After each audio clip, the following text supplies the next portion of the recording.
Hello and welcome to the long-awaited UFC 303. Although now its headline is a bit different, well, a lot different, but yeah, 303 has undergone a facelift, and I will say even after that, this is still a pretty good main card. Prochazka Pereira 2 has a chance to be a really fun fight, and I imagine it will live up to the potential. Two dangerous guys on the feet, both capable of putting each other away. The wild style of Prochazka versus the more measured and dangerous style of Pereira. The co-main event has changed a little bit, but Ortega Lopez looks to be fun. I always like seeing Brian Ortega fight. The light heavyweight event, we'll talk about it, but it should be interesting. And throughout the card, we have kind of potential sitting there. Some pretty interesting fights overall on the card, and I'm kind of excited to actually watch this card. It will be the first one I've watched in person in a while, but that's besides the point. Now, the housekeeping of the Butcher's Bill. For the sake of my record, we're going to start there. I went 8-4 in the last card, bringing my overall record to 47, 27, and 1, but no one cares about the 1. And now we move on to what everyone cares about, the Butcher's Bill. And it's a mean one. So firstly, in this awkward series of events, we're starting with the light heavyweight fight. Khalil Rountree dropped out of his fight against Jamal Hill, and he was replaced by Carlos Ulberg. However, then Jamal Hill dropped out of that fight, letting Anthony Smith take up, making the fight Anthony Smith-Carlos Ulberg when I started writing this script. Then, what happened is that Carlos Ulberg drops out, bringing up Roman Dolidze, moving up a weight class from 185 to fight at 205. So we went from Jamal Hill, Khalil Rountree, in basically a title eliminator, to Anthony Smith versus Roman Dolidze, and I don't know what the hell this is. I think it'll be an interesting fight. Anthony Smith can have those, and he tends to have them on and off, and I think Dolidze is coming in trying to prove something, so I think it'll be good, but that whole mess is just kind of funny to read out loud. But then we have the other doozy on this card, the big one. Conor McGregor and Michael Chandler are both off the card. Conor McGregor is out with injury. He says it is a broken pinky. I've heard 3 other things. I've heard rehab. I've heard legal trouble. I've heard a bunch of other BS. I don't know. I'm going with broken pinky toe. Michael Chandler is an unfortunate casualty of that, as he does not have an opponent for the card. Admittedly, I did find this surprising. I thought the UFC would have had a standby guy ready to go. See Charles Oliveira. Pick one of their other guys in that division. I have a few dozen of them. But onto the card. Kicking off 303 post the reconstructive surgery. 20-5, Ricky Simon looks to stop the skid against 20-3, Vinicius Luck Dog Oliveira. Honestly wins best ring name on this card. Oliveira is 3 years younger, 3 inches taller, with only 1 inch in reach. It's also rolling his way. Simon is a ground-focused fighter with some good submission ability. 3 in the UFC and 4 total in his career. In the numbers, he looks like a wrestler with 301 to 3.61 in striking, which does speak to desire to go to the ground and everything else in his focus. He does tend to outstrike his opponents, but in those wins, the striking totals aren't that high. His last 3 wins having the collective strike totals of 64, 25, and 44. He does really rely on his ground game at a 5.49 takedown average, and every single one of his wins having him land multiple takedowns. On that note, his takedowns can be shut down, like against Mario Batista, where he landed 2 of 13 attempts for 3 minutes of control and was blown out 112 to 45 in strikes. So if he's unable to slow down his opponent's offense, they can stifle his takedowns, and he seems to flounder. Oliveira only has 2 UFC fights, so limited sample size, but he looks to be a finisher with both fights in the UFC ending by KO. Outside the UFC, he rolls with 16 KO wins, 2 submission, and 2 decision. Preference is definitely for that finish. He has been KO'd 3 times, so he can be caught, but the disparity does speak to his ability to finish it and avoid the worst of the damage. Vegas rolls with Simon here, and I will agree. I'm a little nervous to agree with Vegas on this one. Simon seems to have a pretty big flaw, and he seems to be able to be stopped pretty easily if you can stifle his ground game. But on the same hand, I don't think Oliveira has the greatest takedown defense here, and I think Simon's going to be able to rack up the high takedown totals and get his offense going against Oliveira here.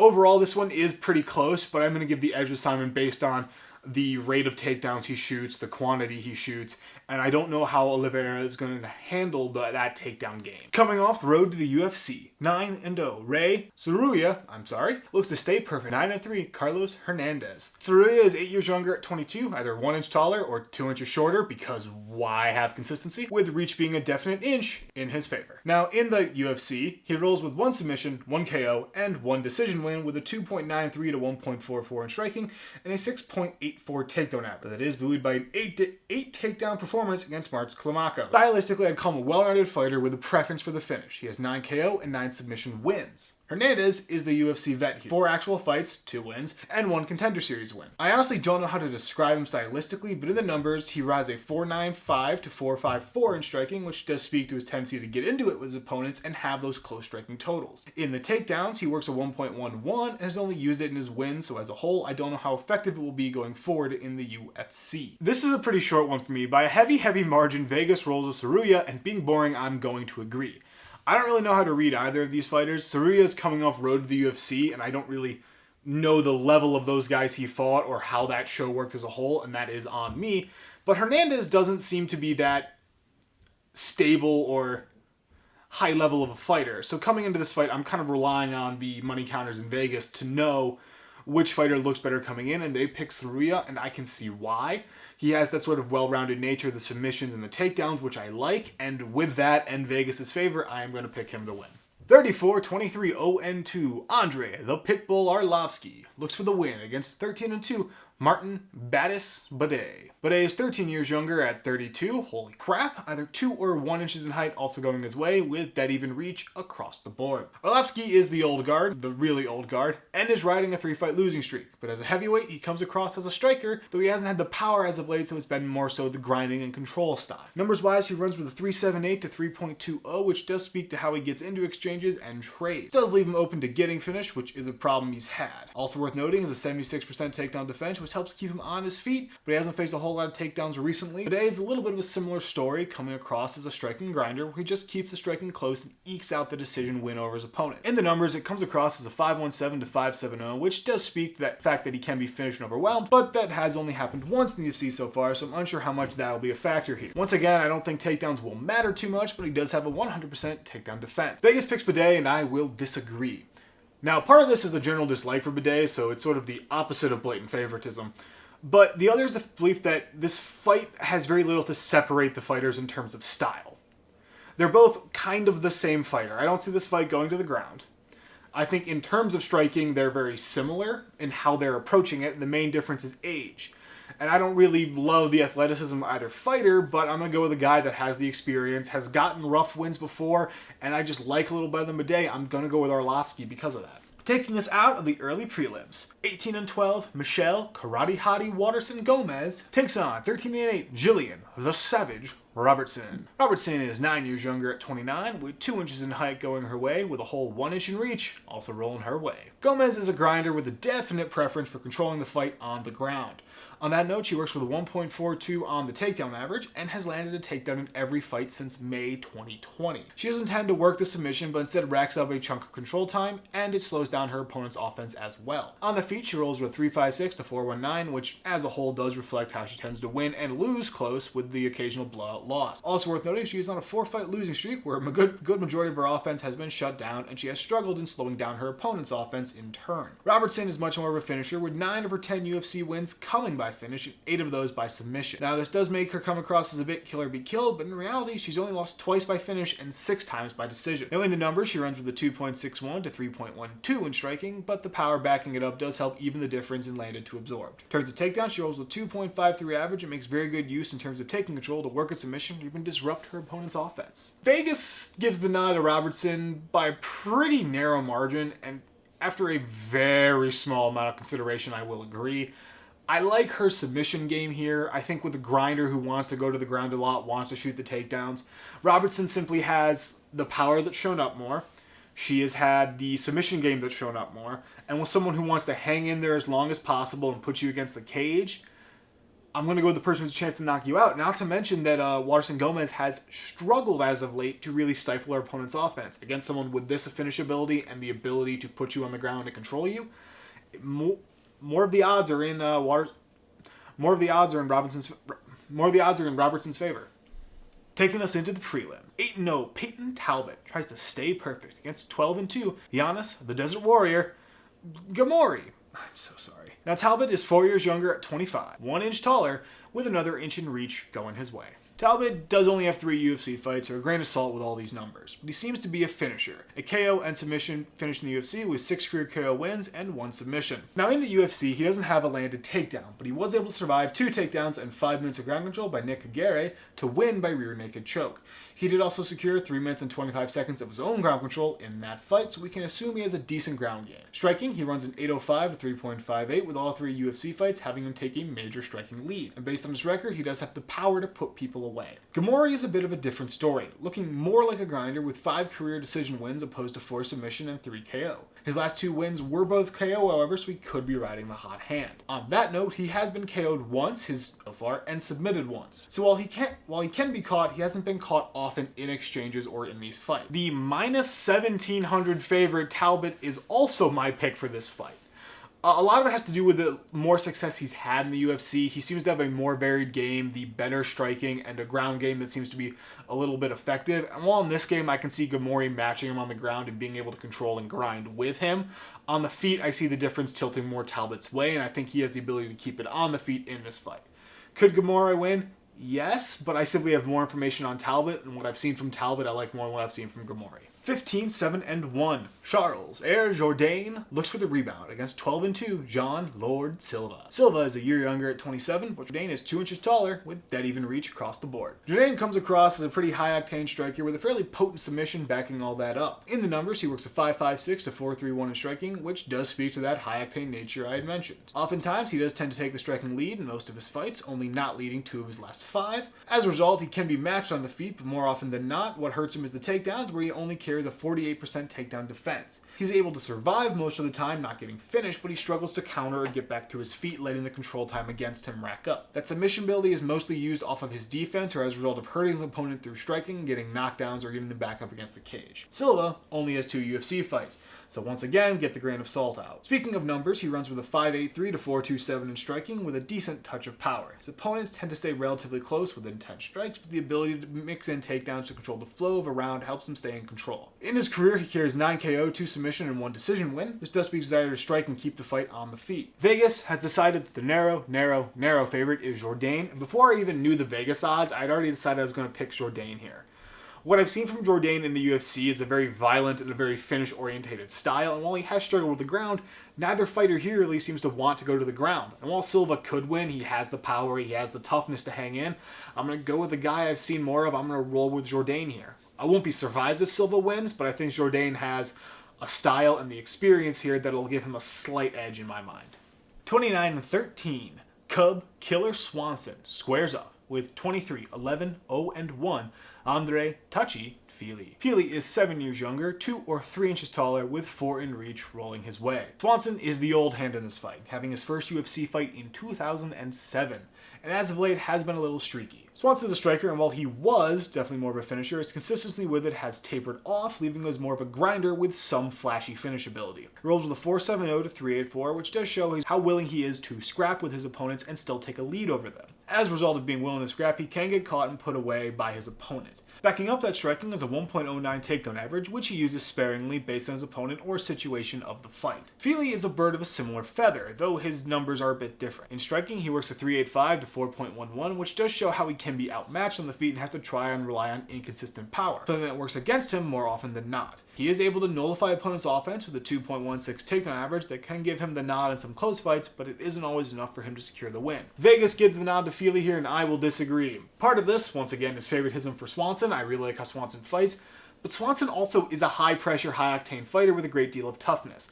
And Fely really has to control the fight a lot. I don't really trust Fely's power to come out and even the odds here. I think Swanson pushing pace, pushing offense, and being up on Fely is going to put him on the back foot. And I think Fely doesn't do well there. He might try to take the fight down, and then the odds kind of change. Taking us out of the prelims. Taking us out of these prelims. 12-3, Joe Body Bags with a Z Pyfer looks for the comeback against 16-7-0-1 Powerbar Mark Andre Barriault. Pyfer is 7 years younger, either an inch going his way or dead even height across the board, with 1 inch in reach, definitely heading his way. Talking about Pyfer, he's very much a finisher, with all but one of his UFC fights ending by finish, and every one of his UFC wins coming by finish, 3 KO and 1 submission. And outside the UFC, he rolls with 8 career KO wins, highlighting that desire. In the numbers, his striking works with a 3.66 to 3.58, which does show both how quickly he'll end the fight, in addition to how he is willing to exchange and let his power be the decider. Additionally, he does have a takedown game that sits at a 1.49, though it does seem a bit more matchup and situational based as opposed to a traditional game plan piece. Barriault is a finisher when he wins, but the big problem in winning is that he seems to struggle a lot more when it comes to dealing with his opponent's offense. With the numbers, he carries a 6.19 to 5.67, which does highlight how he tends to win close or just get outstruck. I don't know if he really is a power puncher with most of his KO wins coming later in the fight, or if it is just overwhelming the opponent with numbers. He does have a takedown game at 0.22, but hasn't landed a takedown since his no contest against Oscar Piachota, in 2020. Vegas likes Pyfer with a pretty heavy margin, and I have to agree. Pyfer has looked a lot more impressive in his fights, and Barriault has struggled a lot more in his. I think Pyfer's offense is a little more explosive, a little more aggressive, a little more pushing it, and Barriault's offense is a lot more slower. It drags. It isn't as explosive as what Pyfer's been putting out.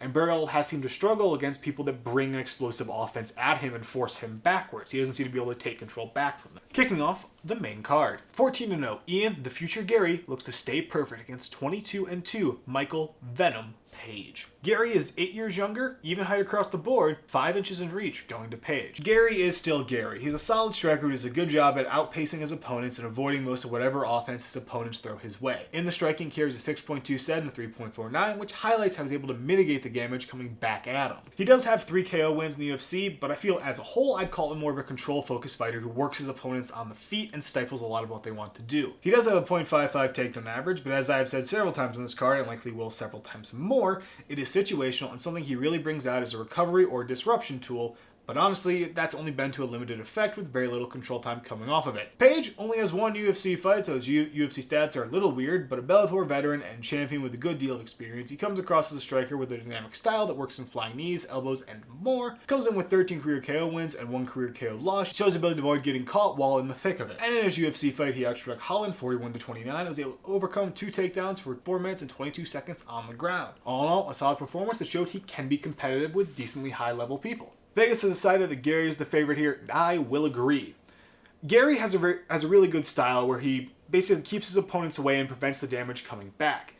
Page needs to land a lot of strikes to do it, and with how Garry avoids the damage, more of it leans towards Garry's way, and Page doesn't really shoot a lot of takedowns, and Garry doesn't need to worry about that. Plus, Garry has it in his tool bag to shoot a takedown for disruption, shoot a takedown to change the tides, or simply put Page down and take a small chunk of control time off it. All in all, I think Garry has more tools in his bag for this fight than I think Page does coming in. 10-3-1-1.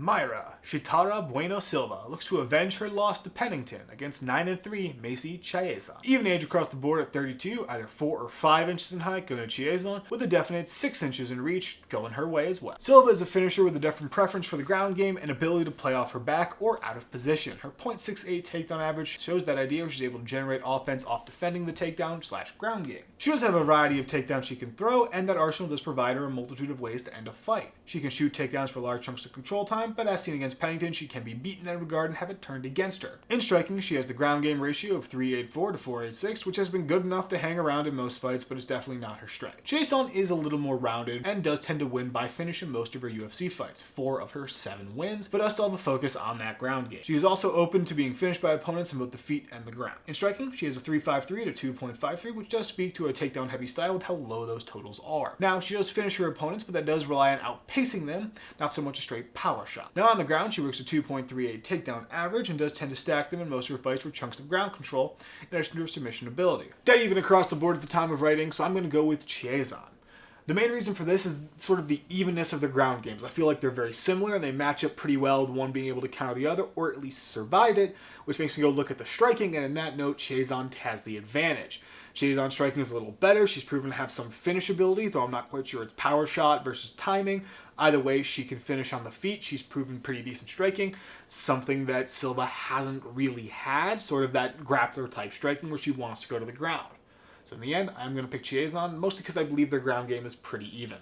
Somehow keeping this fight on the card, 38-19 Anthony Lionheart Smith takes on 12-3 Roman, the Caucasian, Dolidze, who is moving up a weight class. Even age at 35, 1 or 2 inches going to Smith, reach being a dead even draw. Smith is an old hand in the UFC, with his first fight being in 2011. Stylistically, Smith is a finisher making use of a solid submission game and some power lurking in his striking. In that striking, he carries a 3-2-3 to 4-4-7, which does highlight how he makes use of submissions and the ground game over his striking normally. These also do highlight that he tends to win fairly close or get demolished in his losses. Not really an in-between there. Now, with his ground game, he has a .49 average, which tells us he doesn't shoot a lot of takedowns, but he's able to play from the back or out of position to land his submissions and get the finish. I do also want to address his toughness and durability, which is something he has to rely on a lot in his fight. Dolidze is the odd duck out here, as he is a last-minute replacement who's moving up a weight class for this fight. Stylistically, he's very much a finisher, but unlike Smith, tends to work on the feet more, which does leave him open to getting pieced up against some opponents. Going to the numbers, he rolls with a 2.62 to 3.36 in striking, which does highlight him getting occasionally pieced up against some opponents, involving Vittori in his last two specifically. He does have a fairly dynamic striking style, but given his age, I'm always skeptical to put incredible amount of faith in the athleticism of a 35-year-old in MMA. He does also carry a 1.30 takedown average, but it's very much situational and matchup oriented based on how he hasn't landed one since June 2022. Dolidze is the Vegas favorite, and I will be disagreeing. He's a very narrow favorite. I imagine those odds will probably change. But I'm looking at Smith coming in this fight at his natural weight class of 205. Smith is a guy who likes going to the ground, and Dolidze probably wants to stay on the feet. I imagine Smith's going to want to take this fight to the ground, and on the ground, I think the ball is in Smith's court. I think he can work the ground really well, he can grind this fight, and he still has enough toughness, I think, to hang in on the feet and get control time, stifle offense, and work it back to the ground.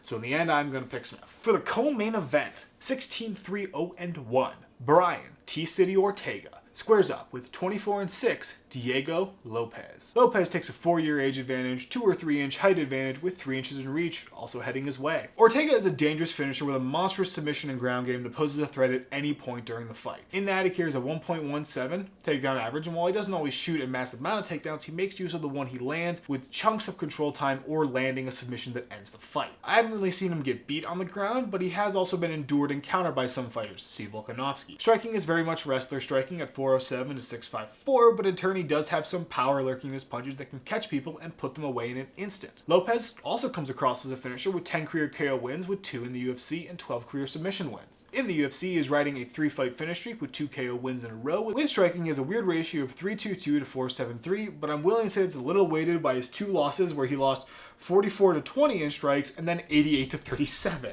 And when it comes to the ground game, he has a whopping 0 flat takedown average. This does tell us that he's able to play up the back or take advantage of opponent's takedowns to generate offense. Vegas leans towards Lopez in this fight, and I will disagree. This might be a mistake and this might be favoritism, but I think Ortega's super dangerous submission and ground game is something Lopez is going to have to watch out for. And Ortega has that kind of sneaky power he's called on a few times before to end fights. And I think he has enough weapons in this fight to catch Lopez off guard and either take control of the fight or end the fight at some point.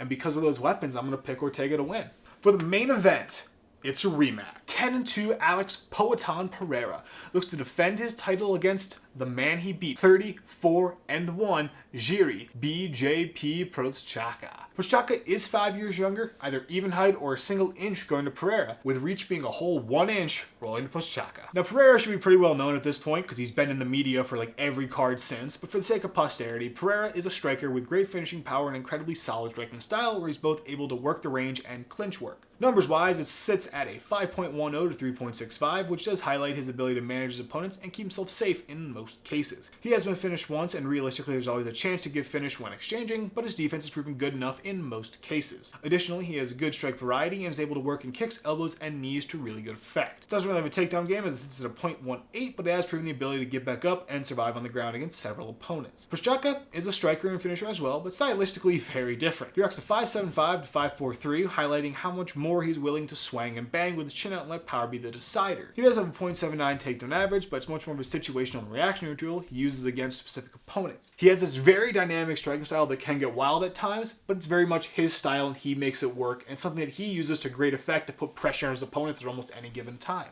Vegas likes Pereira at -150 to Prochazka's +130, and I will agree. Prochazka has a chance. He has to in this fight. In a fight like this where both guys like to swing, they have knockout ability, the other guy always has a chance. But Pereira's style is just remarkably solid, it's measured, and it's explosive violence. Prochazka's a little more wild, he has his hands lower, and he has a tendency at times to let his chin get out there. And while it's worked for him in a lot of fights, Pereira's knocked him out once. I think Pereira can knock him out again or take him the distance and win the fight. All in all, this should be a fun fight. I'm going to pick Pereira to win, mostly based on the more measured and defensive style he has versus Prochazka's swing and bang, but I could see something shocking happen here. Well, that's UFC 303. It's certainly not a Conor McGregor card anymore, and that light heavyweight main event got a lot of plastic surgery. But overall, I think it's a fun card. I think on the early prelims, you have some promising up-and-comers, especially if you know about that heavyweight fight. I always love seeing Swanson fight. It's a good chance to get if Fely wins. He's kind of back in conversations. You can try to move him up. The main card from top to bottom is pretty fun. I'm not a huge Garry fan, but versus Michael Venom Page, I imagine it's going to be a fun one to watch. The main event and co-main event are both a lot of fun. Brian Ortega's great. Lopez should put up a great fight. I like seeing Pereira fight. I like seeing Prochazka fight. All in all, they really did salvage UFC 303, and I'm kind of surprised they did, and I'm looking forward to what the final result will be. That being said, go ahead and leave a comment down below. Tell me what you think. Tell me what I got wrong, and have a great fight.